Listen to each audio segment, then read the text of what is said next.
আর্জি দাখিলের মাধ্যমে একটা দেওয়ানি মামলা শুরু হয়। আর তোমাদেরকে আসলে তোমাদের এই যে পরীক্ষার কারণে আমি বেসিক আসলে অনেক কিছু শেখানোর ইচ্ছা আছে, বাট এখন তো পারছি না। এই যে তোমাদের পরীক্ষা এটা সেটা, পরীক্ষার পরে আমাকে মনে করো, হ্যাঁ, যে আমরা বেসিক কিছু কিছু আলোচনা করবো প্রত্যেক ক্লাসে। তো যাই হোক, আর একটা ফৌজদারি মামলা মূলত শুরু হয় এজাহার দাখিলের মাধ্যমে।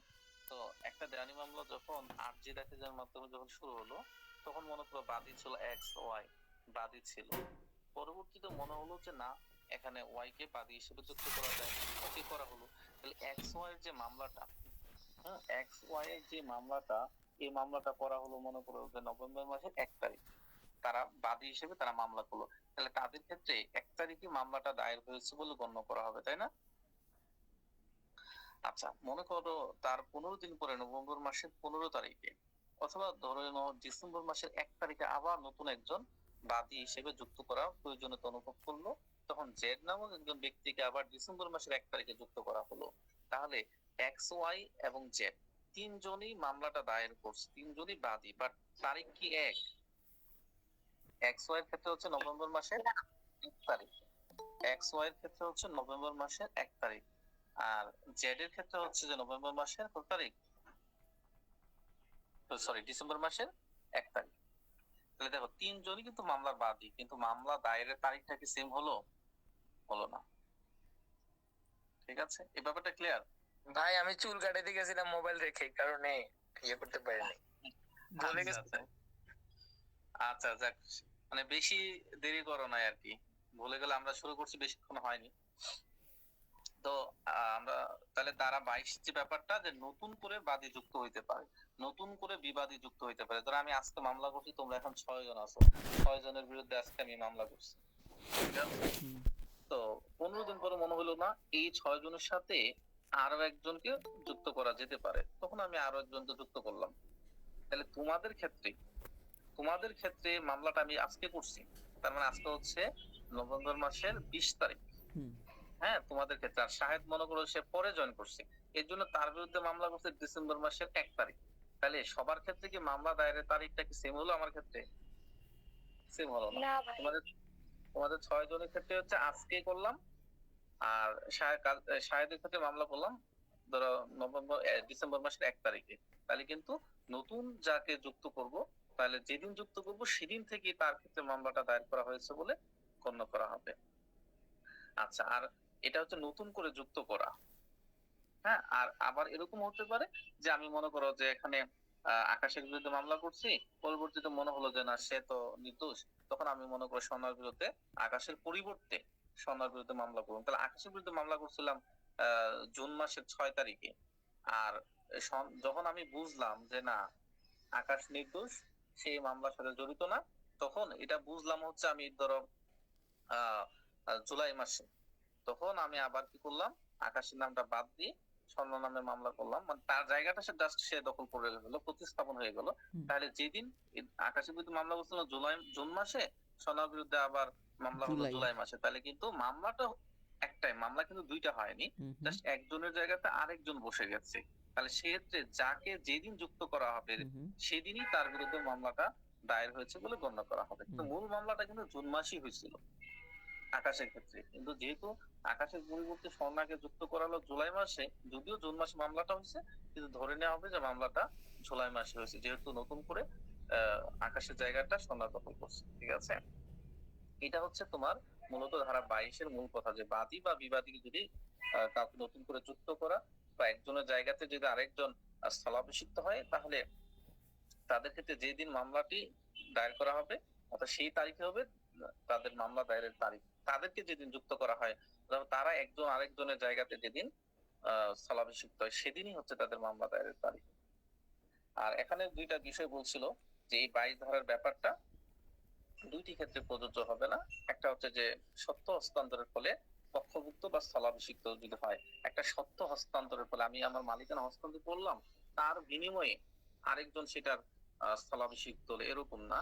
অথবা কোনো মামলাতে যদি বাদী বিবাদী হয়, অথবা বিবাদী যদি বাদী হয়, এই দুইটা ব্যতিক্রম। তবে ব্যতিক্রম না জানলেও হবে, তারপরে যেহেতু মাত্র দুইটা, একটু মাথায় রাখবা। তাহলে 22 ধারার মূল কথা হচ্ছে নতুন বাদী বা বিবাদীকে মামলা দায়ের করার পরে পক্ষভুক্ত করা হলে নতুন করে বাদী বা বিবাদী অথবা তারা যদি একজন আরেকজনের স্থলাভিষিক্ত হয়, তাহলে ওই দিনই মামলা দায়ের করা হয়েছে বলে যেদিন তারা স্থলাভিষিক্ত হবে, যেদিন তারা নতুন করে যুক্ত হবে, সেই দিনই তাদের ক্ষেত্রে মামলা দায়ের করা হয়েছে বলে গণ্য করা ধন্যবাদ। হবে। এই ছিল ধারা 22। আচ্ছা, ভাই এবার ব্যতিক্রম দুইটা আবার বলেন তো। ভাই বাদীকে বিবাদীতে কিভাবে রূপান্তরিত করে এটা একটু বুঝি নাই। বলেন। আচ্ছা, এটা নিয়ে ওই দিন অনেক আলোচনা করছিলাম। বাদীকে কিভাবে বিবাদীতে রূপান্তরিত করা যেতে পারে। আচ্ছা, প্রথম কথাটা ছিল যে সত্য হস্তান্তরের ফলে, মানে তোমার যে একটা সম্পত্তি আছে, এই সম্পত্তিতে তোমার সত্যটা হস্তান্তর করার ফলে কেউ একজন পক্ষভুক্ত হলো, অথবা কেউ হচ্ছে যে মামলাতে স্থলাভিষিক্ত হলো, তোমার জায়গাটা হস্তান্তর করা হলো, তাহলে যাকে হস্তান্তর করা হলো সে এই 22 ধারার আওতা বহির্ভূত। আরেকটা ছিল বাদী যদি বিবাদী হয়ে যায়, বিবাদী যদি বাদী হয়ে যায়। আমি আজকে মামলা করছি তোমার নামে, কিন্তু আমি দুইটা উদাহরণ দিয়ে বোঝাচ্ছি। একটা ফৌজদারি মামলা, আর আমি মনে হয় যে যেদিন লাস্ট বুঝাইছিলাম তখন তোমাদের যে মিন্নি হত্যা মামলা ছিল, খুব আলোচিত মামলা, সেটা উদাহরণ দিয়ে বুঝাইছিলাম যে মিন্নি ছিল প্রথম, এই মামলা কি ছিল, বাদী ছিল না। এই মামলার রিফাত শরীফ হত্যা মামলার বাদী কে ছিল প্রথমে? মিনি ছিল ভাই, পরবর্তীতে তো হ্যাঁ, প্রথম কিন্তু মামলার বাদী ছিল মিন্নি, কিন্তু পরবর্তীতে কি সেই বিবাদী হয়ে গেছে। পরে মিলে বিবাদী হয়ে যায় ভাই, ওর বিরুদ্ধে মামলা সে কিন্তু বিবাদী হয়ে যায় এবং এখন পর্যন্ত সে জেলে আছে। তার মানে কি বাদী বিবাদী হতে পারে। এটা গেল একটা ফৌজদারি মামলার ক্ষেত্রে। আচ্ছা, এবার আসো একটা দেওয়ানি মামলার কথা যদি আমরা বলি। ধরো এই একটা সম্পত্তি নিয়ে বিরোধ হয়েছে, একটা সম্পত্তি এলমা, হ্যাঁ তুমি মনে হয় আগে ক্লাসে ছিল না অথবা ইয়ে করোনি, তো এই জন্য আবার বলছি যে আমি একটা সম্পত্তি নিয়ে বিরোধ হয়েছে, আমি বলতেছি কি যে এই সম্পত্তির মালিক আমি, তো তুমি এটা জোর করে দখলে আছো। এই জন্য মনে করো আমি ইলমার বিরুদ্ধে মামলা করলাম, সে আমার জায়গা সে জোর করে দখলে আছে, এই জন্য আমি তার বিরুদ্ধে মামলা করলাম। এখন সে বলতেছে না এটা তারই জায়গা, আমি তার বিরুদ্ধে মামলা করে আমি কি করলাম, তার মানহানি করলাম, মানে তার জায়গাতে সে আছে, কিন্তু আমি তার বিরুদ্ধে মামলা করলাম যে সে আমার জায়গা জোর করে দখল করে আছে। তাহলে কি তার একটা মানহানি হলো না? একজন আরেকজনের বিরুদ্ধে মামলা করা বা অন্য কোনো, আবার সে আবার পাল্টা অভিযোগ করলো যে না আমি তার জায়গা জোর করে দখলে আছি, এরকম। তাহলে আমি তার বিরুদ্ধে মামলা করলাম, উল্টা সে আমার বিরুদ্ধে আবার একই বিষয়ে মামলা করলো। তাহলে কি হলো, আমি প্রথমে ছিলাম বাদী, পরবর্তীতে হয়ে গেলাম বিবাদী। তাহলে কখনো যদি বাদী বিবাদী হয়ে যায় বা একই একই বিষয়ে বিবাদী বাদী হয়ে যায়, তাহলে সেক্ষেত্রে এই 22 ধারার যে বিধানটা, সেই বিধানটা প্রযোজ্য হবে না। ঠিক আছে? আচ্ছা, তাহলে এই হচ্ছে বিষয় আর কি। আর 22 ধারা থেকে এত গভীর প্রশ্ন আসবে না, তারপরেও যেভাবে আসুক যেন অ্যান্সার করতে হবে। এবং আজকে ইনশাল্লাহ যদি সম্ভব হয় যে বিগত বার কাউন্সিল বা যদি সে, কারণ এই ধাঁচের বাহিরে তার প্রশ্ন করার সুযোগ নেই, সেগুলো একটু দেখা দিব যে কিভাবে প্রশ্ন আসছে বা তোমরা অ্যান্সার করতে পারছো কিনা। ধারা 23 যে ব্যাপারটা আছে যে অভিরাম চুক্তি ভঙ্গ করা, মানে একাধারে এক নাগারে এক টানা যেভাবেই বলো যে তুমি চুক্তি ভঙ্গ করিয়ে যাচ্ছ, কি করে যাচ্ছ, চুক্তি ভঙ্গ করিয়ে যাচ্ছে। অবিরাম ভাবে চুক্তি ভঙ্গ করা বা অবিরাম ভাবে অন্যায় করা। যেমন মনে করো তুমি জোর করে আমার সম্পত্তি দখলে আছো, তাহলে জবরদখল যেটাকে বলা হয়, তুমি জবরদখলে আছো, আমাদের এনে 28 ধারা, তুমি আমার জবরদখলে, তাহলে যতদিন না পর্যন্ত আমি তোমাকে সেই সম্পত্তি থেকে উচ্ছেদ করে আমি কি করতে পারবো, আমি আমার এই জায়গাতে ফিরতে পারবো, ততদিন পর্যন্ত তুমি অবিরাম ভাবে অন্যায় করতেছো বলে গণ্য করা হবে। ততদিন পর্যন্ত তুমি অবিরাম ভাবে একটানা অন্যায় করেই যাচ্ছ, কারণ আমি জমিটা আমার, কিন্তু জোর করে তুমি দখলে আছো।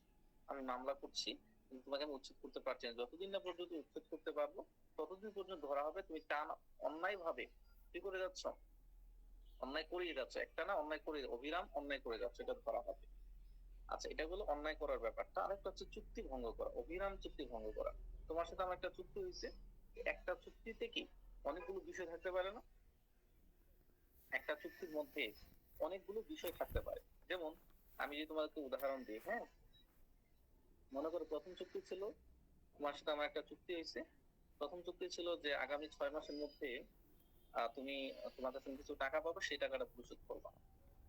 তারপরে ছিল যে আগামী 6 মাসের মধ্যে তুমি আমাকে এই জায়গা দলিল করে দিবা, তারপরে রেজিস্ট্রেশন করে দিবা, জমির অবকাঠামোগত কিছু উন্নয়ন করে দিবা। এই মর্মে তোমার সাথে আমার একটা চুক্তি হয়েছে এবং আমি তোমার কাছ থেকে জমিটা কিনতে কি হয়েছি, সম্মত হয়েছি। কিন্তু তুমি মনে করো যে যখন আমি একটা ডকুমেন্ট করলাম, তো কিছুদিন পরে তুমি কি করলাম, যখন টাকা দেওয়ার কথা হইলো, টাকা দেওয়ার কথা ছিল যে বাকি টাকাটা এতদিন পরে দিয়ে দিবা, তুমি দিলা না, তার মানে তুমি একটা চুক্তি ভঙ্গ করলে। তার মানে তখন যখন তুমি চুক্তি ভঙ্গ করবা, তাহলে তখন থেকে আমি মামলা করতে পারবো। আচ্ছা, পরবর্তীতে কথা ছিল কি, তুমি আমার জমিটা দখল করে মানে দলিল করে দিবা, রেজিস্ট্রেশন করে দিবা, তখন তুমি সেটাও করে দিলা না। তাহলে সেই দিন থেকে আবার নতুন করে তোমার বিরুদ্ধে তামাদি শুরু হয়ে যাবে। মানে একই তামাদি কিন্তু কমবে না। যদি এরকম হয় যে এই ধরনের কোনো চুক্তি ভঙ্গের তামাদি 1 বছর, তাহলে কিন্তু যতবার তুমি চুক্তি ভঙ্গ করবা, ততবারই 1 বছর তামাদি নতুন করে গণনা শুরু হবে। ততবারই 1 বছর তামাদি নতুন করে গণনা শুরু হবে। ধরো এই মামলার মূল তামাদি 1 বছর, মূল তামাদি 1 বছর। তাহলে একটা চুক্তিতে অনেকগুলো বিষয় থাকবে। তাহলে একটা চুক্তির যে বিষয়গুলো যতবার তুমি ভঙ্গ করবে, ততবারই ওই মামলার নতুন করে তামাদি গণনা শুরু হবে। তো 3টা বিষয় আছে, একটা চুক্তির 3টা বিষয়। তাহলে এই বিষয়টা ভঙ্গ করলে আমি তোমার বিরুদ্ধে মামলা করতে পারবো। তাহলে এই বিষয়টা ভঙ্গ করছো তুমি আজকে, তাহলে আজকে থেকে তোমার বিরুদ্ধে আমি মামলা করতে পারবো। 1 বছর তামাদি আমি ধরে নিলাম। তারপরে মনে করো 6 মাস পরে যায় তুমি আরেকটা বিষয় ভঙ্গ করলা, তাহলে ওই 6 মাস পরে যেদিন ওই বিষয়টা ভঙ্গ করলা, তো সেদিন থেকে আবার মামলা করতে পারবো না? হ্যাঁ, পারা যাবে। পারবো। তাহলে কি তুমি সেদিন থেকে কি পরবর্তী আর 6 মাস আছে নাকি 1 বছর হিসাব করবো? 1 বছর হিসাব করবো। 1 বছর। আচ্ছা, তারপরে যাই মনে করো যে আবার 2 মাস পরে আবার তুমি আরেকটা চুক্তি ভঙ্গ করলো, তাহলে তখন থেকে আবার 1 বছর হিসাব করো।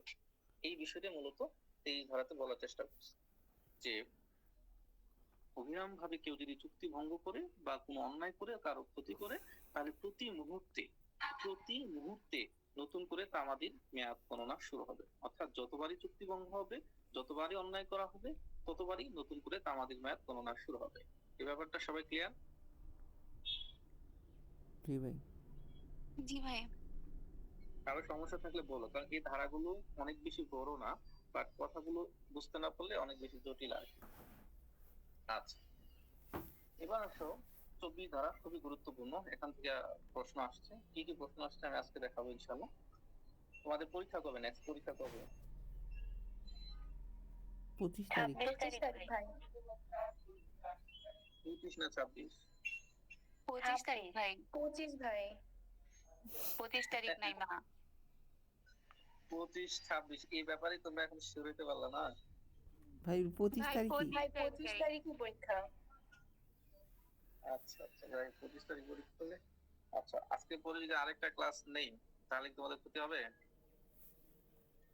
না ভাই, কেন নেন? আচ্ছা, ক্ষতি হলে থাকা ক্লাস নিব না, আজকে শেষ। তো যে বিষয়টা বলছি সেটা হচ্ছে যে 24 ধারার যে ব্যাপারটা, 24 ধারার বিষয়টা হচ্ছে যদি আরেকটা ক্লাস নেই, তখন সেই ক্লাসে এসআরএক থেকে মানে যেভাবে প্রশ্ন করো, তোমাদের এসআরএক এর প্রশ্নগুলো প্রবলেম বেসড কোশ্চেন করতে পারে। সেজন্য বার কাউন্সিল পাশাপাশি বিজিএস এর যে প্রবলেমেটিক কোশ্চেন গুলো আসছে সেগুলো চেষ্টা করবো সমাধান করে দেওয়ার জন্য। তো তোমরা যদি চাও আমাকে জানাও। হ্যাঁ, আজকে তো 20 তারিখ, 25 তারিখ পরীক্ষা, সময় আছে। তোমরা চাইলে আমাকে জানাও, আমি আরেকটা ক্লাস নিয়ে দিব এসআরএক এর উপর। আচ্ছা, আর প্রশ্ন সলভ করা মানে টোটাল এসআর একবার রিভাইজ হয়ে যাওয়া আর কি, তারপরে বিভিন্ন প্রবলেমেটিক কোশ্চেন সলভ করা। ওকে, তো সেটা হচ্ছে তোমাদের উপর ডিপেন্ড করবে। তোমরা চাইলে আমাকে আগে জানাই দিও যে ভাই ক্লাসটা নিয়ে, তখন আমি শুধু করে নিয়ে নিব। হুম হুম হুম, ঠিক আছে। আচ্ছা, তো 24 ধারা যে ব্যাপারটা আছে সেটা হচ্ছে যে বিশেষ ক্ষতির কারণ না যে কাজের জন্য মামলা করা যায় না, মানে একটা মামলা করতে গেলে সেখানে একটা স্পেশাল ড্যামেজ হওয়া লাগবে, বিশেষ ক্ষতি হওয়া লাগবে। বিশেষ ক্ষতি না হলে তুমি তার বিরুদ্ধে মামলা করতে, মানে ক্ষতি হওয়ার সম্ভাবনা আছে। হ্যাঁ, আইনটাকে সবসময় নিজের ভাষায় বুঝবা। 24 ধারা যখন করতে যাবো কি বলছে কি না বলছে মাথা ব্যথা না, বিষয়টা একদমই ইজি যে ক্ষতি হওয়ার সম্ভাবনা আছে। এখন মনে করো যে আমি যদি বলি ধরো আয়েশা, হ্যাঁ, তাকে এমন একটা জিনিস একটা শরবত খাওয়াইছে, মনে করে শম্পা তাকে একটা শরবত খাওয়াইছে, এই শরবতটা তাকে খাওয়ানো হয়েছে তার ইচ্ছাকৃত বা অনিচ্ছাকৃত যেভাবেই হোক, কিন্তু এই শরবতটা খেলে পরে সে অসুস্থ হওয়ার সম্ভাবনা আছে। কি আছে? খাওয়ার সাথে সাথে কি মানুষ অসুস্থ হয়ে যায়? মনে করি শরবতটা খালে পর তার অসুস্থ হওয়ার সম্ভাবনা আছে। তো তার মানে এই না যে যখনই শরবতটা খাওয়াইছে তখন থেকেই সে তার বিরুদ্ধে মামলা করে দিবে, সে কেন এমন জিনিস খাওয়াইছে যে যেটাতে তাকে অসুস্থ করে ফেলবে। তো এটা করা যাবে না। যদি সে অসুস্থ হয় তখন যে মামলা করতে পারবে যে সে আমাকে এই ধরনের জিনিস কেন খাওয়াবে, ঠিক আছে? কিন্তু আমাকে খাওয়াইছে, সম্ভাবনা আছে, সম্ভাবনা থেকে কোনো মামলা করা যাবে না। সম্ভাবনা থেকে কোনো মামলা করা যাবে না। ওই যে ক্ষতিটা তুমি আশঙ্কা করছো, ওই বিশেষ ক্ষতিটা যেদিন সংঘটিত, যেদিন তুমি অসুস্থ হয়ে যাবা সেদিনই মামলা করতে পারবা। বাট অসুস্থ হবা এই জন্য কি করা যাবে না, মামলা করা যাবে না। তো এই বিষয়টা 24 ধারার সাথে রিলেটেড। এখন দেখো 24 ধারাতে যে ব্যাপারটা বলছে যে একটা কাজের মাধ্যমে, একটা কাজের মাধ্যমে তোমার ক্ষতি হওয়ার সম্ভাবনা আছে কিন্তু আদৌ হয়নি। যখন হবে তখনই তুমি মামলা করতে পারবা, হওয়ার আগে মামলা করতে পারবা। আমি যে ধারাগুলো পড়াচ্ছি এগুলো বেসিকটা নেওয়ার চেষ্টা করবা। বেসিকটা নিলে আমি আজকে তো প্রশ্ন সলভ করবো, দেখবা যে তুমি প্রশ্ন করতে পারবে। বেসিক না বুঝলে কিন্তু প্রশ্ন করতে পারবে না। মানে ক্ষতি হওয়ার সম্ভাবনা থাকা যাবে না, ক্ষতি যখনই সংঘটিত হবে তখনই তোমাকে মামলাটা করতে হবে। যেমন বেয়ার অ্যাক্টের উদাহরণ দিয়ে তোমাদেরকে বুঝাই, কারণ পরীক্ষাতে বেয়ার অ্যাক্ট থেকে উদাহরণ হুবহু যদি তুলে দেয় তাহলে তো তোমাদের কপাল ভালো। তো যে বিষয়টা বলছে, ধরো একটা কয়লা, একটা, আমি যদি বলি ধরো সোনা তার একটা জমি আছে, এই জমির নিচে একটা কয়লার খনি আছে, এই জমির নিচে কি আছে, একটা কয়লার খনি আছে। আচ্ছা, ওই সোহান আর হচ্ছে সাহেব দুইজনে লেফট হয়ে গেছে, তাই না? আচ্ছা, তাহলে যে বিষয়টা বলতে যাচ্ছি যে স্বর্ণের একটা জমি আছে, জমির নিচে কয়লার খনি আছে। এই কয়লার খনিটা কি, এই সম্পত্তি কয়লার খনি যে তার যদিও জমিটা সোনার, বাট নিচে যে কয়লা গুলো আছে এটার মালিক কে? রাষ্ট্র। এটার মালিক কে? রাষ্ট্র। কোথায় বলা আছে?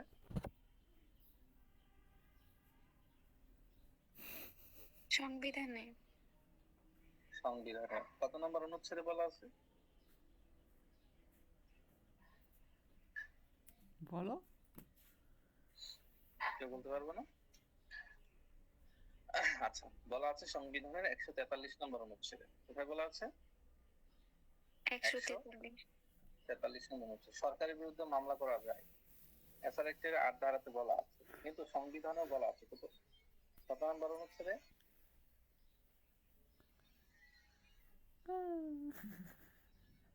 জানি না। 146। হ্যাঁ, 146 নম্বর অনুচ্ছেদে। যদিও কনফিডেন্সের সাথে বলনি, বাট আচ্ছা, তাহলে 24 ধারা যে ব্যাপারটা সেটা, ধরো সোনার যে জমিটা আছে এই জমিটা তার, তো জমির নিচে কয়লার খনি পাওয়া গেছে, কারণ সরকার অবশ্যই এখান থেকে কয়লা উত্তোলন করবে। ভালো কথা, এখানে কিন্তু সোনা চাইলেও কোনো ক্ষমতা নাই যে সরকার কাটতে হবে, বাট কারণ এই সম্পত্তিটা সরকারের। জমি তোমার, কিন্তু জমির অভ্যন্তরে যে সম্পদ গুলো আছে এগুলো সরকার বা রাষ্ট্র হচ্ছে তার মালিক। এখন মনে করো যে সে বলতে, সোনা বলতেছে যে এই যে কয়লা খনি করতেছে, জমিটা খনন করছে, তার জমিটা ভেঙে যাবে, তার জমিটা কি হবে, ভেঙে যাবে, সেই জন্য সে মামলা করতে চায়, সেই জন্য সে মামলা করতে চায়। তাহলে আদৌ কি মামলা করতে পারবে? তো হচ্ছে না। তার জমিটা ভেঙে যাওয়ার সম্ভাবনা আছে, ধসে পড়ার সম্ভাবনা আছে, সম্ভাবনা থেকে মামলা করা যাবে না। যেদিন ধসে যাবে, সম্পূর্ণভাবে যেদিন ধসে যাবে বা যেদিন ধসে পড়া শুরু করলো সেই দিন সে মামলা করতে পারবে, রাষ্ট্রের বিরুদ্ধে হোক আর যার বিরুদ্ধে। বুঝাতে পারলাম? কিন্তু যখন কয়লা খনন করছে, জমি খনন করে, মাটি খনন করে কয়লা উত্তোলন করছে, তখন সন্ধ্যার একটা আশঙ্কা আছে যে আমার এই ভূমিটা ধসে যাবে, এটা আশঙ্কা আছে, কিন্তু মামলা করতে সে পারবে না, কারণ ধসে তো আর যায়নি। তো যখনই ধসে গেল, ধরো কিছুদিন পরে ধসে যাওয়া শুরু হলো, তখন সে মামলা করতে পারবে। অর্থাৎ ক্ষতিটা সংঘটিত হওয়া লাগবে, ক্ষতির আশঙ্কা থাকা, সম্ভাবনা থাকা থেকে মামলা করা যাবে না। ধারা 24 কি ক্লিয়ার? হ্যাঁ ভাই। ওকে। আর 25 ধারা যেটা, এটা এমসিকিউর জন্য গুরুত্বপূর্ণ, ইতিমধ্যে বিজেস পরীক্ষাতে আসছে, এমসিকিউর জন্য গুরুত্বপূর্ণ, যে দলিলের যে উল্লেখিত যে সময়ের গণনা আমরা যে তামাদি সময় হিসাব করি, এটাকে হিজরি বর্ষ, বাংলা, উর্দু, ফার্সি, স্প্যানিশ নাকি ইংরেজি? উত্তর হচ্ছে এটা আমরা ইংরেজি যে হিসাবটা আমরা গণনা করি। ইংরেজি একটা বলা নাই, ইংরেজি কথা বলা আছে গ্রেগরিয়ান বর্ষপঞ্জি অনুসারে, যে আমরা যে তামাদি হিসাবটা করি, এই তামাদি হিসাবটা হচ্ছে গ্রেগরিয়ান বর্ষপঞ্জি অনুসারে। এখন এই গ্রেগরিয়ান বর্ষপঞ্জি মানেই ইংরেজি। এটার অনেক ইতিহাস আছে, ইতিহাস আর দিকে না যায়, শুধু এতটুকু মনে রাখবা যে দলিলের যে সময়টা গণনা করি আমরা, যে তামাদি বলছি, যে তামাদি সময় গণনা, তা এগুলো কোন সময়, কোন বছরটাকে আমরা কোন ক্যালেন্ডারটাকে ফলো করবো, আরবি, ফার্সি নাকি বাংলা নাকি ইংরেজি? তো উত্তর হচ্ছে আমরা ইংরেজি যে ক্যালেন্ডার সেটা অনুযায়ী তামাদি সময় গণনা করব। ঠিক আছে? আচ্ছা, এবার আসো ধারা 26-এ যে ব্যাপারটা বলা আছে, 26, 28, 29, এগুলো তো মহামারাত্মক গুরুত্বপূর্ণ। 26 থেকে যে ব্যাপারটা বলা আছে, আচ্ছা বাই দ্য ওয়ে, তোমাদের টিপে একটা পরীক্ষা সবার মোটামুটি ভালো হয়েছে তো নাকি? দু একদিনের বিষয়টা আমি জানি, আর বাকিদের অবস্থা? না ভাই তেমন ভালো হয়নি। তোমার ভালো না হওয়ার পেছনে কারণ হচ্ছে যে কারণ তুমি আমি সকল বিষয় তো তোমার ক্ষেত্রে আসলে ইয়ে করতে পারি, তুমি শুরু থেকে ক্লাসে ছিল না, বাট আমার মনে হয় যে যারা টিপিএক্ট এর ক্লাস, মানে এই তোমাদের যে প্রশ্নটা করছে, এটা এখানে উনি যে প্রশ্ন করছে উনি আনইম্পর্টেন্ট হাবিজাবি জিনিস দেয়নি, ইম্পর্টেন্ট জিনিসগুলি দিছে। ঠিক আছে? এবং আমি তোমাদেরকে যা বলছিলাম তার থেকে খুব বেশি বাইরে কিছু দিছে? না ভাই, ওই রকমই আসছে সব। হ্যাঁ, প্রায় সবই ওরকমই আসছে। তারপরেও যদি বলো যে পরীক্ষা ভালো হয়নি, এটা একান্তই আসলে ব্যক্তিগত কোনো বিষয়।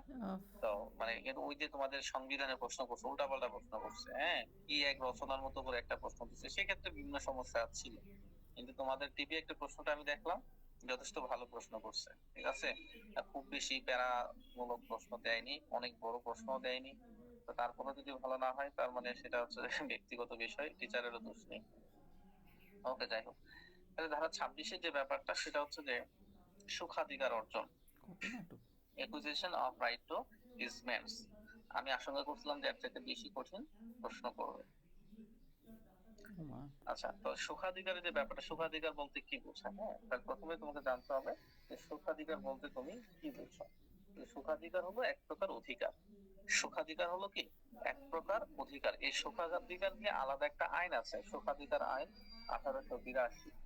সুখাধিকার আইন 1882 একটা আইন আছে। তো সুখাধিকার এটা এই লিমিটেশন একটা 26 ধারায় বলা আছে, বাট এটা নিয়ে আরেকটা আলাদা আইন আছে, রিক্রুটমেন্ট অ্যাক্ট 1882। তো সুখাধিকার বলতে কি বোঝায়? সুখাধিকার হলো এমন একটা অধিকার যার মাধ্যমে একজন ব্যক্তি অন্য একজন ব্যক্তির জমি বা সম্পত্তি বা কোনো অধিকার কি করে সে ভোগ দখল করে বা করার তার অধিকার আছে। একটা জমি, এই জমিটা আমার ভোগ দখল করার অধিকার আছে, বলেনি কিন্তু মালিকানার অধিকার। যখনই মালিকানার প্রশ্ন চলে যাবে, তখন সেটা চলে যাবে 28 ধারা।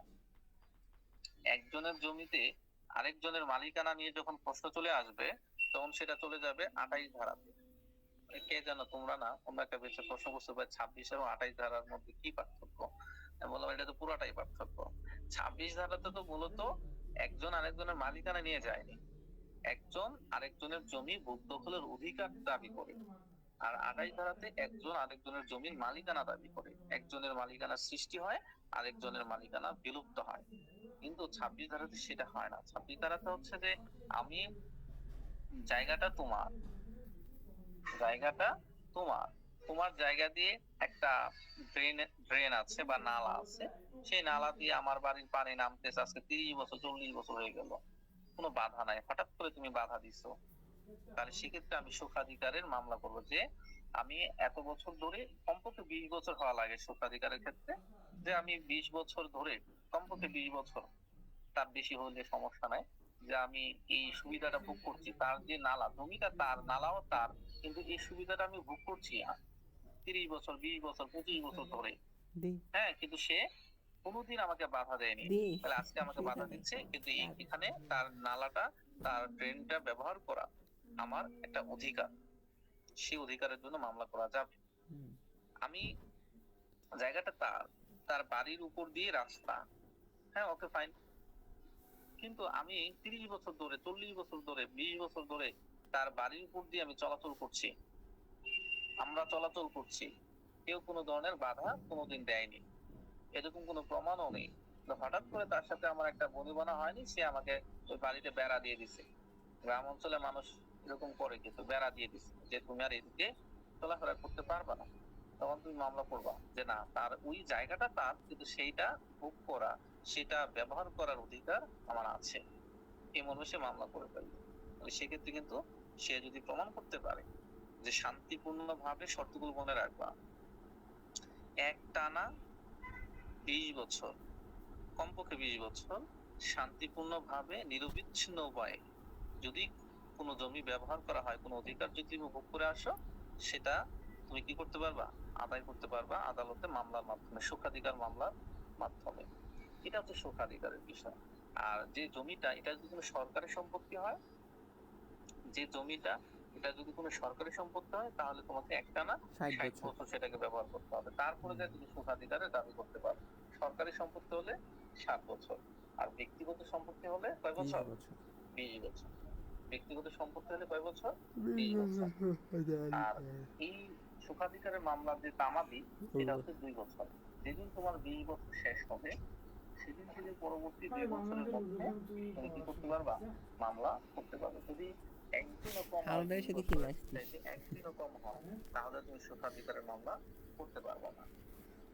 আবার মনে করো 20 বছর, 30 বছর তুমি ভোগ করছো, ভালো কথা, সমস্যা নেই, কিন্তু এখানে তোমাকে বাধা দেওয়া হচ্ছিল, কিন্তু গায়ের জোরে তুমি এটা ভোগ করতে, ব্যবহার করতে, তোমাকে বাধা দেওয়া হচ্ছিল, থানায় অভিযোগ করা হচ্ছিল, সালিসি করা হচ্ছিল, হ্যাঁ, কিন্তু তুমি কি করো নাই, তোমার অনেক পাওয়ার ছিল, এজন্য তোমাকে বাধা দিল, তুমি এই চলাচলের সময় আমার জমিটা ভোগ করার অধিকারটা তুমি বন্ধ করো, সেটা করছো তোমার গায়ের জোরে, কিন্তু আমি তোমাকে বাধা দিয়েছিলাম, বাধা দিয়েছিলাম, তখন কিন্তু আবার এই সুখাধিকার অ্যাপ্লাই করা যাবে না।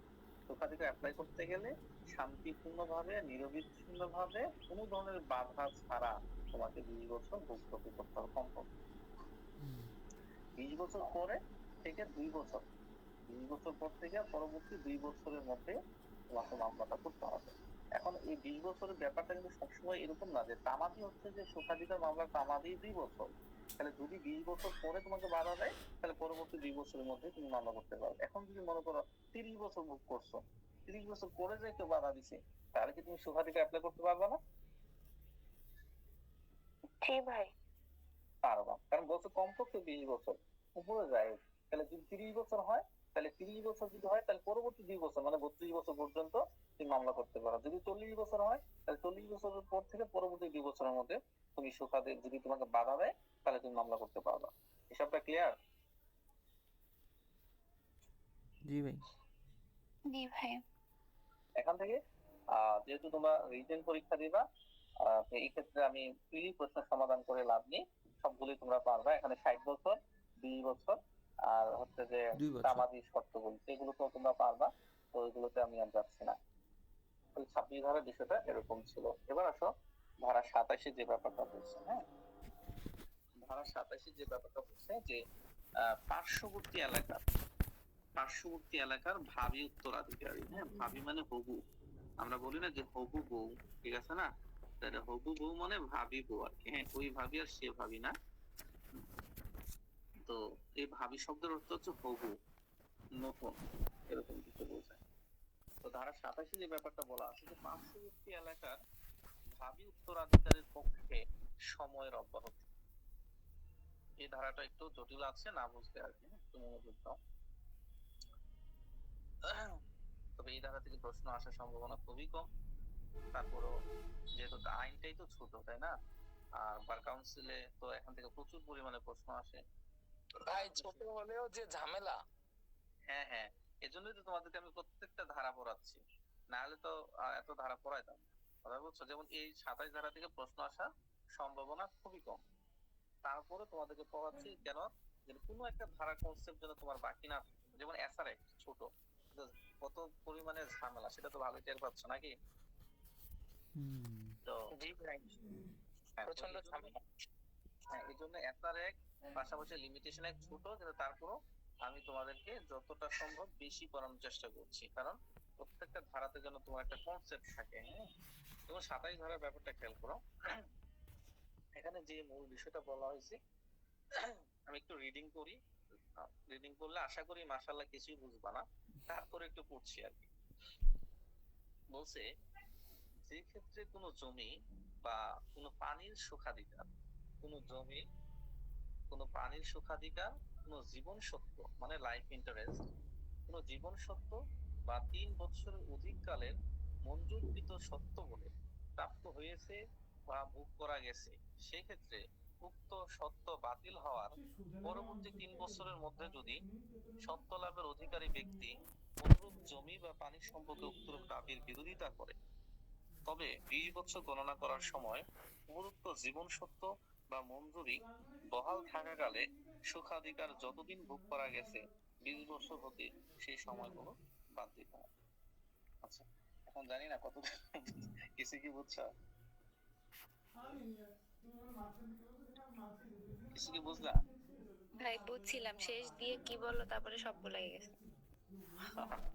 আচ্ছা ঠিক আছে, যতটুকু বুঝছো আলহামদুলিল্লাহ, না বুঝলে আরো আলহামদুলিল্লাহ। এবার শোনো বিষয়টা এখন কি বলছে। বিষয়টা বলছে, তোরা আমরা তো জানি যে সুখাধিকারের ক্ষেত্রে 20 বছর পাওয়া লাগে। এখন এই 20 বছরের ক্ষেত্রে এখানে একটা উদাহরণ আছে, তোমরা যদি না বুঝো বের একটা উদাহরণটা আমি দিব, আর যদি বুঝো তাহলে দরকার নেই, বের একটা উদাহরণ তোমরাই পাবে, না বুঝলে বের একটা উদাহরণটা দিয়ে একদম পানির মতো ক্লিয়ার হয়ে যাবে, সমস্যা নেই। বিষয়টা আসলে বোঝার চেষ্টা করছে, আমরা হিন্দু যে সম্পত্তি গুলো আছে, হিন্দু মহিলারা আমাদের, তোমাদের দেশে একমাত্র দেশ যেখানে কোনো হিন্দু নাই, ঠিক আছে? তো এই হিন্দুদের এই ইনহেরিটেন্স তো তোমরা পড়ছো, খুবই অদ্ভুত। হ্যাঁ, খুবই অদ্ভুত, এবং এখানে আসলে মহিলারা অনেক বেশি অবহেলিত, ঠিক আছে? এখানে যেহেতু কোনো হিন্দু নাই, এই জন্য হয়তো বলছি আর কি, হিন্দু থাকলে তো অনেক কিছু বলা যায় না। তো ব্যাপারটা হচ্ছে যে হিন্দুদের ইনহেরিটেন্স কিন্তু হিন্দুরা অনেক বেশি অবহেলিত, মেয়েরা বিশেষ করে, ঠিক আছে? তাদের সম্পত্তির হিসাব যখন তোমরা করছো তখন হয়তো দেখছো আর কি। তো যাই হোক, সেখানে কিন্তু মহিলারা কখনোই চূড়ান্ত ভাবে কোনো সম্পত্তির মালিকানা লাভ করে না, করে? না, শুধু লাইফ টোটাল, ইন্টারেস্টে পায়। হ্যাঁ, টোটাল 5 জন মহিলা আছে যারা, টোটাল 5 জন মহিলা আছে যারা হিন্দু উত্তরাধিকার আইন অনুযায়ী সম্পত্তি পেয়ে থাকে। টোটাল 5 জন মহিলা, বলতে পারবা কে কে?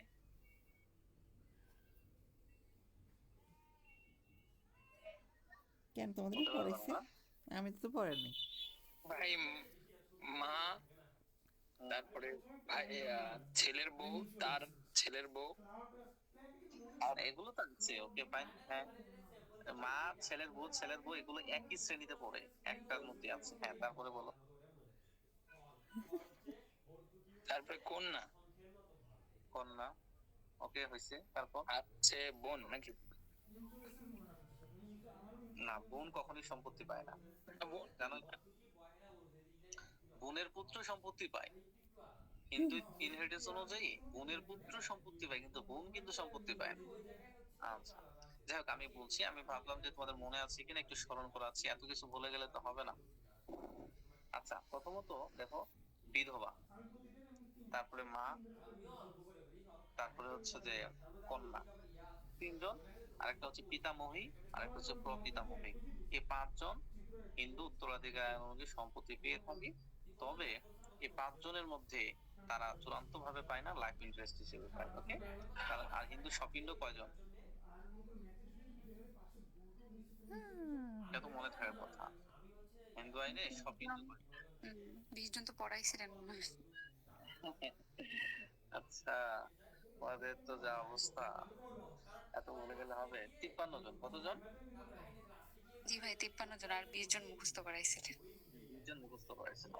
আচ্ছা, যাই হোক, তাহলে 53 জনের মধ্যে 8 জনই হচ্ছে পুরুষ, আর হচ্ছে যে বাকি 5 জন হচ্ছে মহিলা। তারপরে স্বপিন্ড, সমানোদক, তারপরে হচ্ছে যে ঠাকুর, এগুলোর মধ্যে কিন্তু কোনো মহিলা নাই। যেভাবেও কিন্তু আইনে আমার কাছে মনে হচ্ছে পার্সোনালি যে মেয়েদেরকে, মহিলাদেরকে বঞ্চিত করা হয়েছে। তাই তো এই ব্যাপারটা কেন বললাম, ওই যে জীবন সত্য কথাটা পড়া যে কথাগুলো বললাম, তাহলে জীবন সত্য আর একটা হচ্ছে 3 বছর বেশি সময় যদি একটা সম্পত্তি ইজারায় থাকে, তাহলে এই সম্পত্তি থেকে ওই সময়গুলো 20 বছর যখন হিসাব করবা, ওই সময়গুলো বাদ দিবা। একটা সম্পত্তি যদি 3 বছরের কম ধর ইজারা থাকে, তাহলে এগুলো বাদ দেওয়ার দরকার নাই, এগুলো 20 বছরের হিসেবে কাউন্ট করে ফেলবা। কিন্তু যদি কোনো সম্পত্তি 3 বছরের বেশি সময়, এই 20 বছর, এই সম্পত্তিটা 20 বছর তুমি হিসাব করলা, কিন্তু দেখলা কি এই 20 বছরের মধ্যে সম্পত্তিটা 6 বছর কারো কাছে ইজারা আছিল, তাহলে ওই 6 বছর বাদ দিতে হবে না? জি ভাই। 6 বছর গণনাতে কিন্তু বাদ দিতে হবে। তুমি হিসাব করলা 20 বছর, কিন্তু এই 20 বছরের মধ্যে সম্পত্তিটা 10 বছর কেউ জীবন সত্য ভোগ করছে, তাহলে 10 বছর বাদ দিতে হবে না? 10 বছর কিন্তু বাদ দিতে হবে। কোন একটা সম্পত্তি যদি 3 বছরের বেশি সময় কারোর কাছে ইজারা অবস্থায় থাকে, কোন একটা সম্পত্তি যদি জীবন সত্য হিসেবে কারোর কাছে থাকে, তাহলে যতদিন তাদের কাছে এই থাকবে, সেই সময়গুলো কিন্তু এই 20 বছর যখন হিসাব করবা, সেই গণনা থেকে বাদ দিয়ে তোমাকে 20 বছর হইতে হবে। কথা বুঝছো? ধরো সম্পত্তিটা আমার চূড়ান্ত মালিকানা আছে, জি ভাই। আমার সম্পত্তির চূড়ান্ত মালিকানা আছে, আমার থেকে তুমি 20 বছর পর্যন্ত এটা ভোগ করে আসছো, সেটা তোমাকে প্রমাণ করতে হবে। কিন্তু এই 20 বছরের মধ্যে 10 বছর আমার মনে করো কারো কাছে সম্পত্তির লাইসেন্স ছিল, 7 বছর কারো কাছে ইজারা ছিল, তাহলে ওই সময়গুলো কিন্তু তুমি 20 বছরের মধ্যে নিতে পারবা না। ও ক্লিয়ার? একটা উদাহরণ দিতে হবে। হ্যাঁ, একটা উদাহরণটা দিয়ে দিব। জি ভাই দেন। হ্যাঁ, মানে ব্যাপারটা তোমরা একদমই ক্লিয়ার হয়ে যাও, কারণ এটা না হলে জটিলতা তৈরি হবে। বলেন বলেন। দেখো, একটা উদাহরণটা এরকম, এ একটা মামলা দায়ের করে, এ নামক একজন ব্যক্তি, সে একটা মামলা দায়ের করে সে বিয়ের জমির উপর তার পথ চলার অধিকার ঘোষণা প্রার্থনা করে। এ নামক যে ব্যক্তিটা আছে,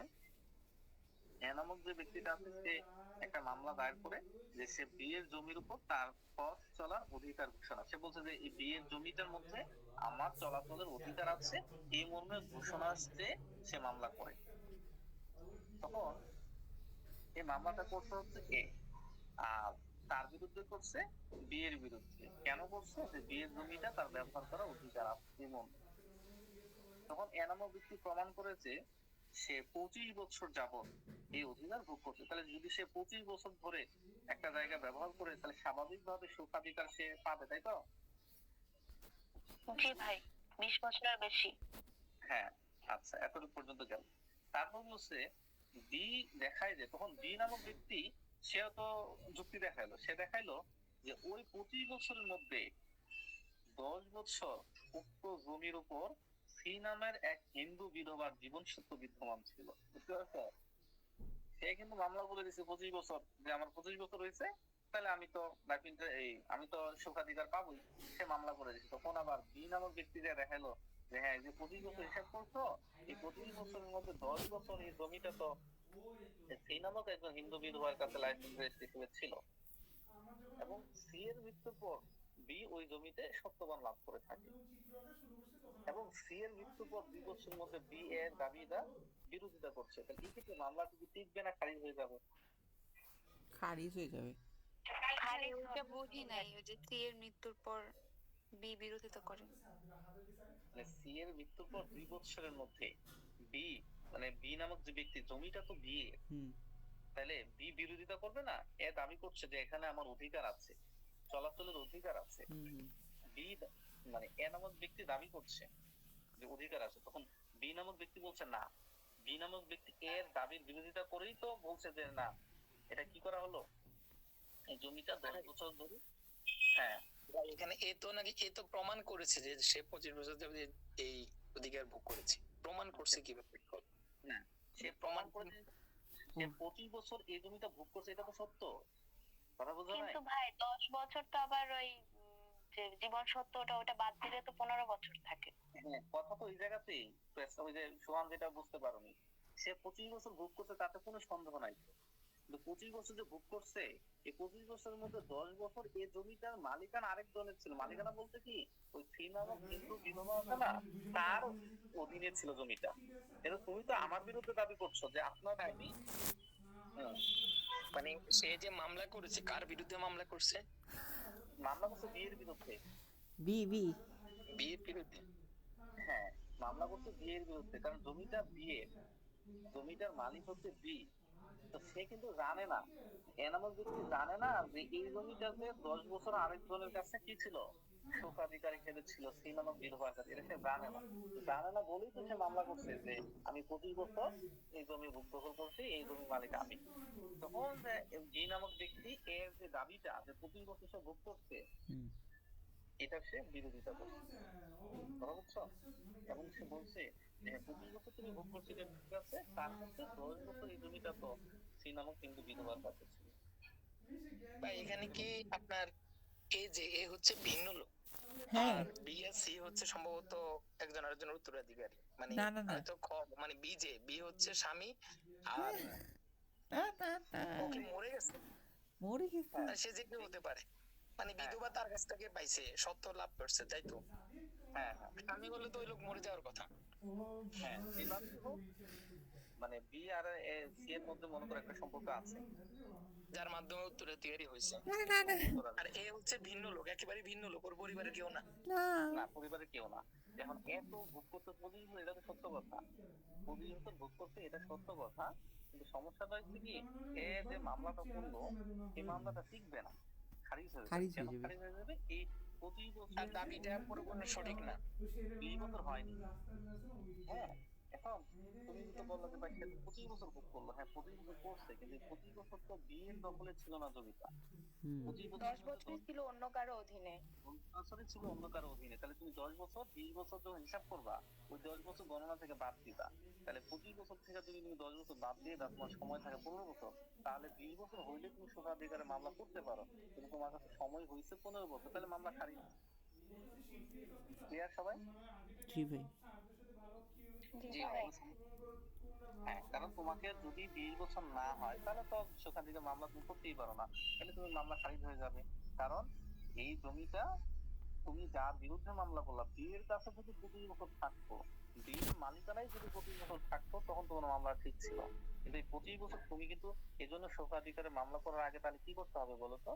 আগে তোমাকে যাচাই বাছাই করতে হবে যে তুমি যে হিসাবটা করছো যে হ্যাঁ আমার 25 বছর 30 বছর আমি ভোগ করছি, এই সময়টার মধ্যে এটা কারো কাছে লাইফ ইন্টারেস্ট হিসেবে ছিল কিনা, কারো কাছে ইজারা ছিল কিনা, এই বিষয়গুলো তোমাকে হিসাব করে তারপরে মামলা করতে হবে, না হয় এই উদাহরণের মতো মামলা কিন্তু খারিজ হয়ে যাবে। ওকে, তাহলে 27 ধারা সবাই ক্লিয়ার? জি ভাই। জি ভাই। এবার আছে ধারা 28 যে বিষয়টা বলছে যে আহ, জবরদখল, হ্যাঁ, বা এটাকে বলে অ্যাডভার্স পজিশন, জবরদখল বা অ্যাডভার্স পজিশন মানে অধিকার বিলোপ পাওয়া। এবং 28 ধারার মাধ্যমে কারো অধিকার সৃষ্টি হবে, কারো অধিকার বিলুপ্ত হবে, কারো অধিকার সৃষ্টি হবে, কারো অধিকার বিলুপ্ত হবে। অর্থাৎ কোনো একজন ব্যক্তি যদি মনে করো যে সময়টা বলছে 12 বছর, কত বছর? 12 বছর 12 বছর। একজন ব্যক্তি যদি হুম একটানা 12 বছর শান্তিপূর্ণ ভাবে নির্বিচ্ছিন্নতায় 12 বছর এই জমিতে ভোগ দখল করে থাকে, তাহলে সেই ব্যক্তি কি করতে পারবে? ওই জমির মালিকানা দাবি করতে পারবে। আর প্রকৃত যে মালিক সে হতে পারে এটা জোর করে, হতে পারে সে জোর করে দখল করছে, ফাইন, হতে পারে সে মালিকের অজানাতে বা মালিকের জানা মতেই সে দখল করছে। তাহলে যদি এরকম বিষয়টা ঘটে যে মালিক জানে না, মালিক কি করে, মালিক বিষয়টা মালিকের অবগতির মধ্যে নাই, তখন কেউ অন্য একজন ব্যক্তি আহ অথবা মালিক মনে করো দেশের বাহিরে আছে, মালিক কি আছে দেশের বাহিরে আছে, অথবা মালিক বিষয়টা অবগত না, অথবা মনে করো যে মালিক দুর্বল প্রকৃতির মানুষ, যে দখল করতে হচ্ছে সবল প্রকৃতির মানুষ, ঠিক আছে, সেক্ষেত্রে তুমি 12 বছর না 32 বছরও যদি দখলে থাকো, তারপরও তোমার মালিকানা এখানে সৃষ্টি হবে না। তাহলে 28 ধারার অধীনে অ্যাডভান্স পজিশন পাইতে গেলে তোমাকে যে শর্তটা থাকতে হবে সেটা হচ্ছে যে যে প্রকৃত মালিক তার অবগতি সহকারে, সে বিষয়টা জানে, তার অবগতি সহকারে তার জানা মতে তুমি 12 বছর ধরে সম্পত্তিটা ভোগ দখল করছো কোনো ধরনের বাধা বিপত্তি ছাড়া, তাহলে 12 বছর পরে যে সম্পত্তির প্রকৃত মালিক তার মালিকানা বিলুপ্ত হবে, আর তুমি যে ভোগ করছো তোমার মালিকানা সৃষ্টি হবে। এখন প্রশ্ন হচ্ছে, দেখো তোমাদের কাছে প্রশ্ন হতে পারে ভাই তাহলে এটা কেমন হলো? হ্যাঁ, কারণ আইনে কিছু ম্যাক্সিম আছে। তোমরা যখন ইকুইটি ট্যাক্স করছো না,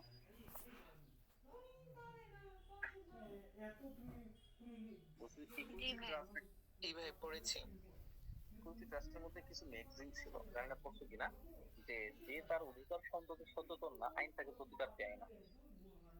যে তার অধিকার সম্পর্কে সচেতন না জি ভাই। আইন তার দেয় না। তাহলে সে যদি সম্পত্তির মালিক তুমি হয়ে থাকো, যদি সম্পত্তির মালিক তুমি হয়ে থাকো, তাহলে তুমি কেন 12 বছর ধরে তুমি জানার পরেও কেন থানাতে একটা অভিযোগ করলে না? কেন একটা শালিকি বসাইলা না? কেন তাকে বাধা দিলা না? তার মানে কি ধরে নেওয়া হবে তুমি ইচ্ছাকৃত ভাবে তোমার মালিকানা পরিত্যাগ করেছো, এটা ধরে নেওয়া হবে। জি ভাই। এখন মনে করো যে সোহান, ঠিক আছে, এখন সোহানের গার্লফ্রেন্ড মনে করো যে আকাশ নিয়ে যাচ্ছে, ওরা বুঝছে, এখন সোহান জানে সবই ঠিক আছে, তারপরে কিছু বলছে না, তাহলে এটা কি ধরে নেওয়া হবে বলো তো? মানে সে জানে, সে দেখতেছে কিছুই বলছে না, তার মানে ধরে সে নেওয়া তার হবে অধিকার সম্পর্কে সচেতন নয়। সে তার অধিকার সম্পর্কে সচেতন না, অথবা সচেতন হলেও সে স্বেচ্ছায় তার অধিকার পরিত্যাগ করেছে, তাই না? আর যদি সে এটা না হতো তাহলে কি হতো, সে আকাশকে মেরে একাকার করে দিত, তাই না? তা সে তো এটা করেনি, তাহলে ধরে নেওয়া হবে হয় সে তার অধিকার সম্পর্কে সচেতন না, অথবা সে স্বেচ্ছায় তার গার্লফ্রেন্ডকে পরিত্যাগ করেছে, অথবা অথবা অন্য কিছু, যাই হোক। সম্পত্তির ক্ষেত্রে ঘটনা সেম, তুমি স্বেচ্ছায় সম্পত্তিটা পরিত্যাগ করছো, অথবা তুমি তোমার অধিকার সম্পর্কে সচেতন না। তাহলে যেহেতু সম্পত্তি ধরে নেওয়া হবে, তার মানে কি অন্য একজন সম্পত্তির মালিক হবে, এটাই তো স্বাভাবিক। তাহলে 28 কি ক্লিয়ার? জি ভাই। আবার এই উদাহরণ কিন্তু পরীক্ষা খাতায় লিখে দিও না, হ্যাঁ, এই সোহানের উদাহরণ, ঠিক আছে? আচ্ছা, তাহলে এবার হচ্ছে 28 যে ব্যাপারটা গেল, ভাই এবার লিখে দিলে, ভাই লিখে দিলেও প্রবলেম নাই, কেননা এরকম কিছু তো বাস্তব না। লিখে দিলে প্রবলেম নাই, তাই তো? নূরের কথা বললে স্যার পাগল। আচ্ছা, ঠিক আছে, তাহলে সবাই লিখে দিও, সমস্যা না, যেহেতু সে পারমিশন দিয়ে। আচ্ছা, এবার আসলে 29 ধারা, হ্যাঁ, 29 ধারাতে যে বিষয়টা বলছে এইন এর ভাই হেফাজতে বলি। সেভিং, হ্যাঁ, মানে এইন এর কিছু সংরক্ষণ আছে, তো এই আইনটা কিছু কিছু জায়গাতে অ্যাপ্লাই করা যাবে না, এটা পরীক্ষার জন্য গুরুত্বপূর্ণ, হ্যাঁ। 26, 28, 29 খুবই গুরুত্বপূর্ণ, 26, 28, 29 খুবই গুরুত্বপূর্ণ, এবং তুমি লিখে রাখো, তোমার পরীক্ষাতে এখান থেকে একটা প্রশ্ন বা একটা ধারা থেকে অবশ্যই আসবে, কোনো সন্দেহ নেই। 26, 28, 29, তাহলে 29 ধারাতে যে ব্যাপারটা বলছে যে তামাদিন প্রযোজ্য নয়, তাহলে মনে রাখবা স্পেশাল যে আইনগুলো আছে, কোনগুলোকে স্পেশাল আইন বলা হয়, নারী শিশু নির্যাতন দমন আইন আছে, মাদকদ্রব্য নিয়ন্ত্রণ আইন আছে, মানব পাচার আইন আছে, শিশু আইন আছে, এখানেরও ওখানেরও দুইটারই। দুর্নীতি দমন কমিশন আইন আছে, criminal law and amendment act আছে, আইনগত সহায়তা আইন আছে, সালিসি আইন আছে, অর্থাৎ আরো অনেকগুলো আইন আছে যেগুলোকে আমরা স্পেশাল ল বলে থাকি।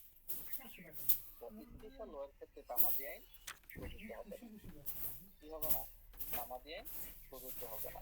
কারণ কারণ স্পেশাল ল এর ক্ষেত্রে কতদিনের মধ্যে আপিল করতে হয়, কার কাছে আপিল করতে হয়, কতদিনের মধ্যে মামলা নিষ্পত্তি করতে হয়, সেগুলো স্পষ্ট ভাবে বলা থাকে। তোমরা স্পেশাল ল এখনো হয়তো করা হয়নি, দেখবা যে স্পেশাল ল গুলো যখন করবা তখন সেই আইনগুলোতে কিন্তু এই বিষয়গুলো স্পষ্ট ভাবে বলা থাকে যে এই নারী শিশু নির্যাতন দমন আইনের মামলা করতে হলে এতদিনের মধ্যে, নারী শিশু নির্যাতন দমন আইন যেমন 60 দিনের মধ্যে হাইকোর্ট ডিভিশন আপিল করতে হয়, শিশু আইনের অধীনে 60 দিনের মধ্যে হাইকোর্ট ডিভিশন আপিল করতে হয়, স্পেশাল পাওয়ার সেক্টর অধীনে 30 দিনের মধ্যে হাইকোর্ট ডিভিশন আপিল করতে হয়। তাহলে যেহেতু স্পেশাল আইনে সেটা বলাই আছে, তাহলে কি আর তামাদি আইন থেকে হাওলাত করে নেওয়ার কোনো দরকার আছে? না ভাই। ভাই। হাওলাত শব্দটা তোমরা পরিচিত? হাওলাত কাকে বলে? হ্যাঁ ভাই, ধার। জি ভাই। হাওলাত মানে হচ্ছে ধার করা। আচ্ছা, এই একটা বিষয় গেল।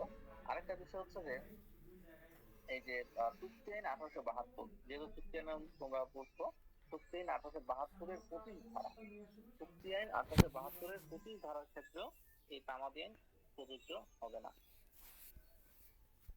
তারপরে বিবাহ বিচ্ছেদ আইন মোতাবেক আনিত মামলার ক্ষেত্রে, কারণ বিবাহ বিচ্ছেদের জন্য আলাদা আইন আছে, সেক্ষেত্রেও তামাদি আইন প্রযোজ্য হবে না। আরেকটা তোমাদেরকে শুরুতেই আমি বলছিলাম যে সুখাধিকার আইন আছে একটা, কত সালে বলছিলাম? 82। 1882 ভাই 1882। 1882। তো কোন এই সুখাধিকার যে আইনটা, কিছু আইন আছে যেমন পেনাল কোড, এটা কি কোনো তোমাদের পটুয়াখালীর জন্য প্রযোজ্য, তাই তো? ঢাকাতে প্রযোজ্য না নাকি এরকম, না। নাকি সমগ্র বাংলাদেশ? হোল বাংলাদেশ। সমগ্র ঠিক আছে? বাংলাদেশ। কিন্তু সুখাধিকার আইনটা এটা অঞ্চল ভিত্তিক একটা আইন। কোনো একটা অঞ্চলে এটা থাকতে পারে, আবার কোনো একটা অঞ্চলে নাও থাকতে পারে। তাহলে সুখাধিকার আইন 1882 যদি কোনো একটা অঞ্চলে যদি সুখাধিকার আইন 1882 প্রযোজ্য থাকে, অ্যাপ্লিকেবল থাকে, তাহলে সেখানে কি আলাদা করে আমাদের এনে 26 অ্যাপ্লিকেবল করার দরকার আছে? হুম, বলো, দরকার আছে? মানে সেখানে তো আছে না ভাই। সুখাধিকার আইনই আছে, পুরো আইনই আছে সেই অঞ্চলে প্রযোজ্য। তাহলে তোমাকে তামাদিনে 26 দ্বারা সেখানে অ্যাপ্লিকেবল করার কোনো দরকার নেই। আচ্ছা, এই সুখাধিকারের সংজ্ঞাটা কিন্তু কোথায় আছে? সুখাধিকারের সংজ্ঞা কিন্তু 26। তামাদি আইনের 2 ধারে বর্ণনা করা আছে। ঠিক আছে? আর আরেকটা জিনিস মনে রাখবা, এই যে তামাদি আইন কি করে? তামাদি আইন 2টা কাজ করে। তামাদি আইন 2টা সেট। তামাদি আইনের কয়টা সেট? 2টা সেট। একটা সেট হচ্ছে তোমাকে প্রতিকার দেয়। তোমাকে কি দেয়? তোমাকে প্রতিকার দিয়ে থাকে। তামাদি আইন, টোটাল তামাদি আইনটাকে 2টা সেটে যদি আমি ভাগ করি, তাহলে তামাদি আইনটা তোমাকে প্রতিকার দেয়। কি প্রতিকার দেয়? যে তোমার অধিকার সম্পর্কে প্রতিকার দিয়ে থাকে। যেমন মনে করো যে ধারা 3-এর অধীনে, ধারা 4-এর অধীনে, বা যে আইনগুলি তুমি পড়ো, লিগাল ডিসেবিলিটি গুলি পড়ো, এগুলো তোমাকে প্রতিকার দিচ্ছে না যে তামাদি গণনার সময় যদি বাদ দেয়, পরবর্তীতে কখন তুমি মামলা করতে পারো, এগুলো তোমাকে প্রতিকার দিচ্ছে। হুম হুম তাহলে শুধুমাত্র 28 ধারা হচ্ছে যে কারো অধিকারকে নষ্ট করছে, কারো অধিকারকে বিলুপ্ত করছে। হুম। আর বাকি সকল ক্ষেত্রে কিন্তু আমাদের কি করছে? একটা সেট হচ্ছে 28 ধারা, মানে 28 ধারা কারো অধিকার বিলুপ্ত করছে, নষ্ট করছে। আর বাকি সকলগুলো কিন্তু তোমাকে প্রতিকার দিচ্ছে। 28 ধারা ছাড়া বাকি যত ধারাগুলো আছে সেগুলো কিন্তু তোমাকে প্রতিকার দিচ্ছে। যাই হোক, এই ছিল আমাদের টোটাল তামাদি আইনটা। হ্যাঁ, তো তামাদি আইনের অনুচ্ছেদ গুলো, এইগুলো ছিল ধারা। হ্যাঁ, তো তামাদি আইনের অনুচ্ছেদও কিন্তু তোমার লাগবে।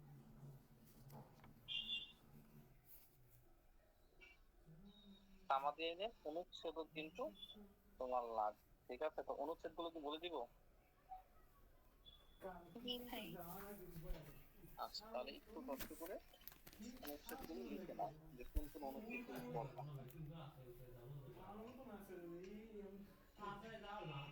আপনার কোনো মেডি করো। ও আরও চাই দিবে। বলেন বলেন বলেন ভাই, বলেন। আচ্ছা, লিখো অনুচ্ছেদ 3। অনুচ্ছেদ 3। 3, তারপরে লিখো 3-এর পরে 10, তারপর লিখো হলো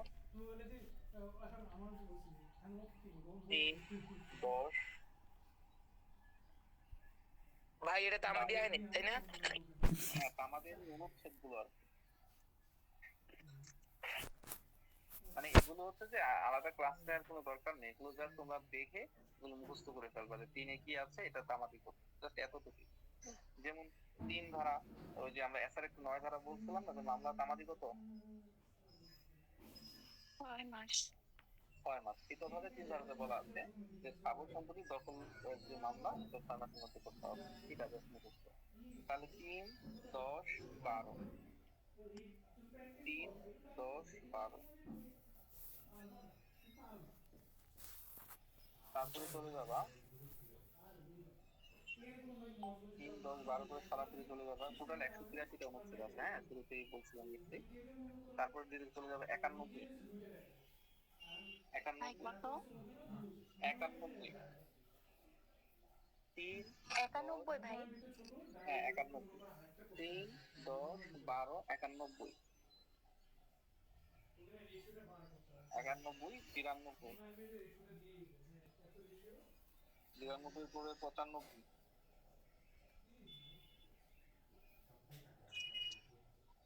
95। হ্যাঁ, 95 করে হচ্ছে 103, 104,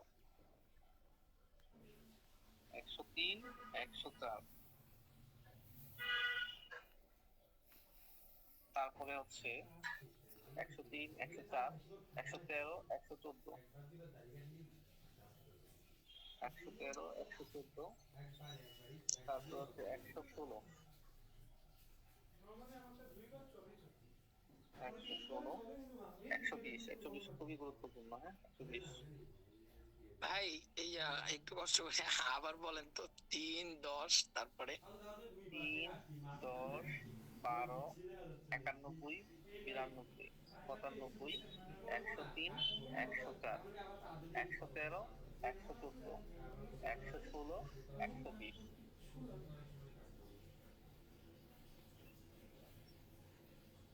120, ওকে? জি ভাই। 120 পরে 142, 142, 144, 142, 144, 147 থেকে 149, 150 থেকে 157, এগুলো প্রত্যেকটাই করতে হবে, একটা বাদ দেওয়ার কোনো সুযোগ নেই। 150 থেকে 157, 150 থেকে 157, এগুলো হচ্ছে যে বিভিন্ন আপিল করার ক্ষেত্রে, হ্যাঁ, আপিল করার ক্ষেত্রে, রিভিউ করার ক্ষেত্রে তামাদি আর কি। 150 থেকে 157 প্রত্যেকটাই গুরুত্বপূর্ণ, বিশেষ করে সবচেয়ে গুরুত্বপূর্ণ 150, 157, 154, ওকে? তারপরে চলে যাবা 161, 161, 162, অর্থাৎ 161 থেকে 164 পর্যন্ত, 161 থেকে 164, আর 166, 168, 169 থেকে 171, 169 থেকে 171, তারপরে 174, 169 থেকে 171, তারপরে 174, তারপরে 176, 177, খুবই গুরুত্বপূর্ণ দুইটা ধারা। 174, 176, 177, তারপরে হচ্ছে 181 থেকে 183, 181 থেকে ভাই 174 পরে কি বলছেন? 176, 177, 73, 74, 177। 73 কথা বলিনি, 169 থেকে 171, তারপরে হচ্ছে 174, তারপর হচ্ছে 176, 177, এই 76 আর 77 বেশি গুরুত্বপূর্ণ বলছেন? হ্যাঁ হ্যাঁ, 76 আর 77, তারপরে হচ্ছে 181, 182, 183, তাহলে একসাথে লিখে ফেলো 181 থেকে 183। জি ভাই। এবং এখানে 181টা বেশি গুরুত্বপূর্ণ। আচ্ছা, তো যে বিষয়গুলো বললাম, দেখো টোটাল কিন্তু 183টা অনুচ্ছেদ ছিল, তাহলে আমি কয়টা দিছি? সর্বোচ্চ কয়টা হবে? 40টা, তাই না? 40টাই তো হবে সর্বোচ্চ হলে। জি ভাই। আমি কিন্তু 183টা দিইনি, আমি শুধুমাত্র 40টা দিচ্ছি। তাই তুমি এই 40টা আশা করি একটু ভালো, তোমার রিটেন পরীক্ষার ক্ষেত্রে কতটুকু কাজে লাগবে জানি না, বাট আমি যেগুলো দিচ্ছি এগুলো হচ্ছে লাইফ টাইম আর কি। হ্যাঁ, আমাদের আইন এটা বা ভাই, হ্যাঁ, এখানের মধ্যে 150 থেকে 157 এটা সবচেয়ে গুরুত্বপূর্ণ। 176, 77, 181, এরপর 3 থেকে 149 এর মধ্যে বেশি গুরুত্বপূর্ণ কোনগুলো? তুমি কি আবার সেখান থেকে বাদ দিবা নাকি? মতলব তো ভালো না তো। বাদ দেবো না, বাদ দেবো না, সব পড়তে গেলে মাঝে মধ্যে অনেকগুলো ভুলে যাই, তো এই কারণে আর কি এটা বেশি গুরুত্বপূর্ণ সেটা বেশি করবো। 3, 10, 3, 10, 3, 10, 3, 10, 3, 10। 3, 10, 91, 95, জি 103, 104, 113, আর হচ্ছে 120, এগুলো বেশি গুরুত্বপূর্ণ। জি ভাই, ধন্যবাদ ভাই। ভাই সেকশনের ইম্পর্টেন্ট গুলো একটু বলে দিবেন? আচ্ছা, সেকশনের গুলো বলে দিব। আচ্ছা, ওকে, আমি বলছি যে আমি যা পড়াইছি সবগুলোর উপরে তুমি ধারণা রাখবা, ঠিক আছে? কারণ ধারাই তো কয়েকটা, আর তারপরেও যেহেতু ইম্পর্টেন্ট বেশিগুলো সেগুলো বলে দিচ্ছি, বাট আমি যেগুলো পড়াইছি সবগুলোর উপরে হালকা পাতলা ধারণা রাখবা, ঠিক আছে? যে এরকম যেন না হয় যে এটা আসছে যে আমি পারি, এরকম যেন না। হ্যাঁ? আচ্ছা, তুমি তামাদি আইনের ক্ষেত্রে প্রথমে যেটা করবা, তামাদি আইনের 3, 4, 5, 6, 7, 3 থেকে 9 পর্যন্ত একদম করে ফেলতে হবে। হ্যাঁ, 3 থেকে 9 পর্যন্ত বাদ দেওয়ার কোনো সুযোগ নেই। কিন্তু তার মধ্যে যদি বলো সবচেয়ে গুরুত্বপূর্ণ কোনটা, সেটা হচ্ছে 5 ধারা। সবচেয়ে গুরুত্বপূর্ণ 5 ধারা, আর 6 থেকে 9 ধারা। 6 থেকে 9 ধারা তো একটা প্যাকেজ। লিগাল ডিসিপ্লিনের প্রশ্ন আসলে 6 থেকে 9 উল্লেখ করে তোমাকে উত্তর করতে হবে। তাহলে 6 থেকে 9 আর হচ্ছে 5। কারণ 6 একা আসবে না, তারা কি নিয়ে আসবে? দল বল নিয়ে আসবে। কি নিয়ে আসবে? দলবল নিয়ে আসবে। তাহলে ছয়ের যে লিগাল ভিজিবিলিটি প্রশ্ন আছে, তাহলে কত অ্যান্সার করবা? 6 থেকে 9 পর্যন্ত। তার মানে বললাম যে তোমার 5 ধারাটা অনেক বেশি গুরুত্বপূর্ণ, 6 থেকে 9 তো অবশ্যই গুরুত্বপূর্ণ। তারপর হচ্ছে 12।